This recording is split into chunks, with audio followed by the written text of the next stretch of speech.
What you'll find is that your competitors, the big incumbents, tend to be locked in pretty significantly to particular business models because they, in some cases, have tens of thousands of employees that are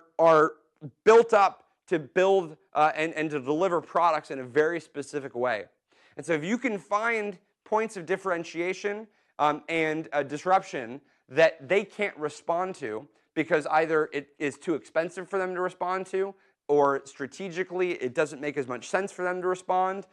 or they don't have maybe the talent to respond to it, that is how you ultimately remain disruptive to these bigger companies. That's the only way to survive as a small startup. Amazon Web Services, we take it for granted now how easily you can build a company and just by writing some code and deploy it on AWS. 10 years ago, 15 years ago, what you had to do is you had to buy all these servers, you had to put them in data centers, you had to rack them yourselves, you had to connect them all together, and that would take weeks or months and cost, in some cases, hundreds of thousands of dollars just to get your startup going. Think about how disruptive Amazon Web Services was coming out of nowhere and having a completely different model where now I don't have to buy servers anymore because I can just go to Amazon. Amazon did something that was so disruptive to the core business model of traditional server makers and software providers that literally those companies to this day have not even responded. 12 years later, they still have not responded by being able to deliver these capabilities over the cloud because of how disruptive it is from a business model standpoint.